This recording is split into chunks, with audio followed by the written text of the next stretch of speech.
Hey everybody.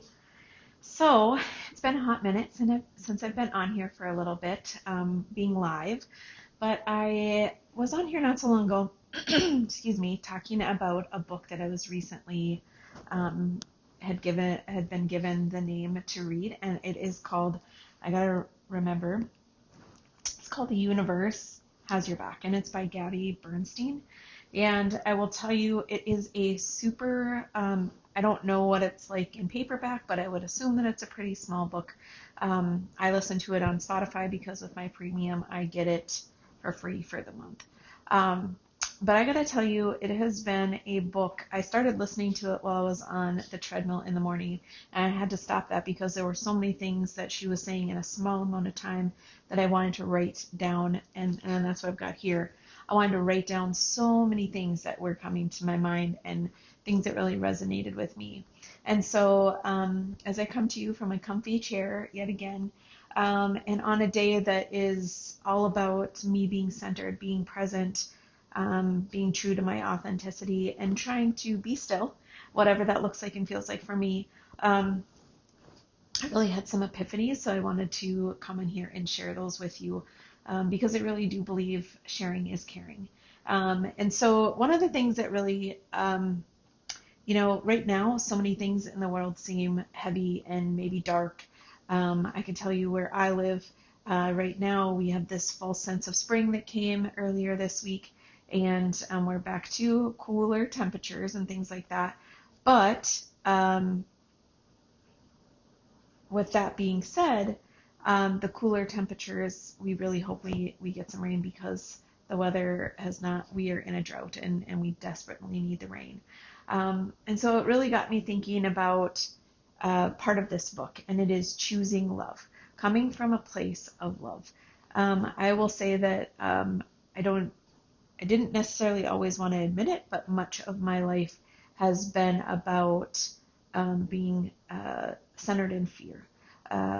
If I, worried if I don't do something or that they're not going to like me, or if I don't do something else that people will, um, that I'll lose them in my life. And so something that really resonated with me in this book was always being guided, even if it doesn't feel like it. And so I really started to realize that people come in and out of my life. Sometimes you're like, wow, why did that person come in?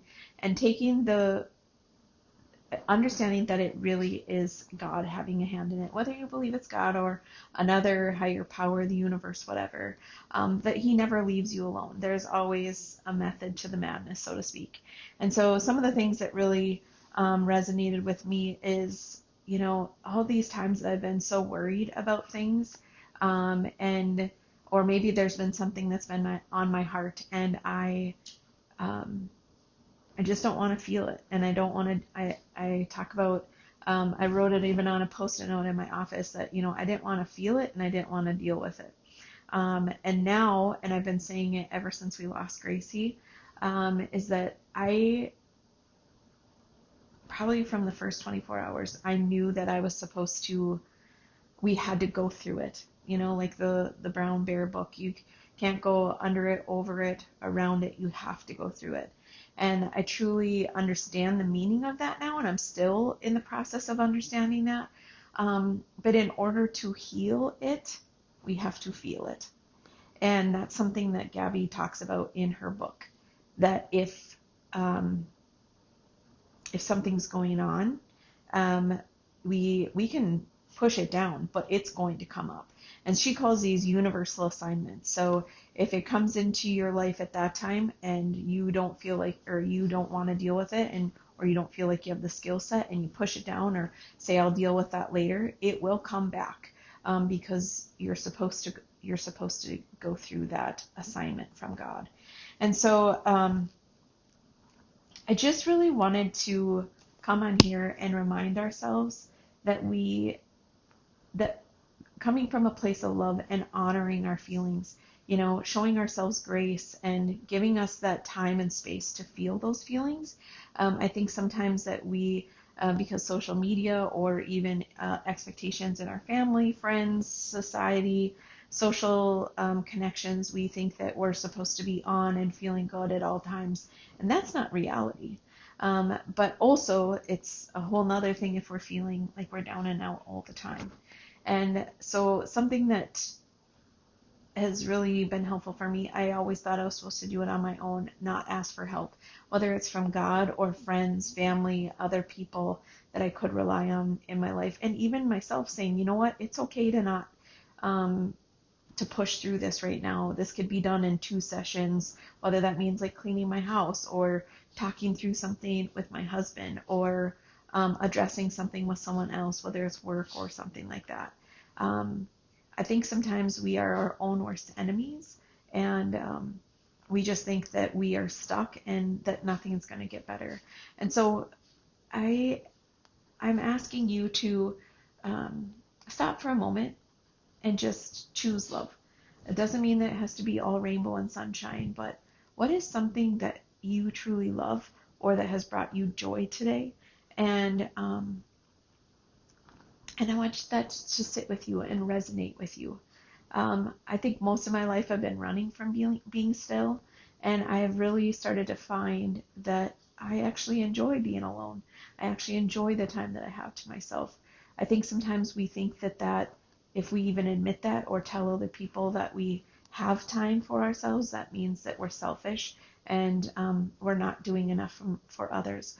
But it truly comes back to, if we don't take care of ourselves, we won't have anything left to give to someone else.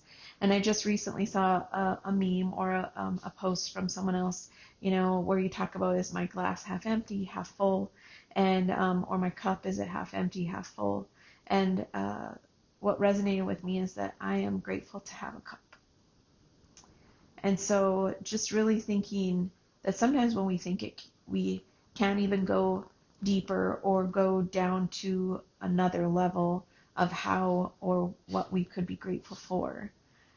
If we're so busy, we're not going to have that time to let our body and our mind and our soul take a rest and really listen to what God and what our soul and our heart and what our needs and our wants are. So just a little tidbit from me, from Thoughts in My Favorite Chair, on this kind of gloomy, overcast Friday. But I look at it, you can look at it one of two ways. You can look at it, wow, I wish the sun was shining today.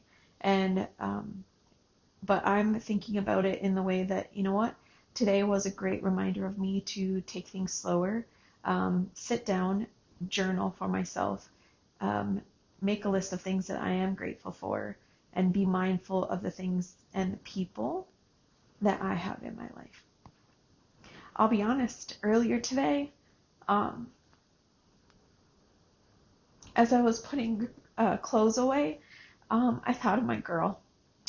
And so many times we think that we're supposed to just push that away and just keep going. And I leaned up against the wall and I just allowed myself to feel those feelings, because if I've learned anything, is if we don't allow that to happen, that means for the joy, that means for the sadness, even the fear, take in those feelings and allow yourself to feel them, so that that you're ready and willing and able to feel the grace of God in the next moment. So from me to you, I hope that you have a blessed day, and I'll catch you here soon.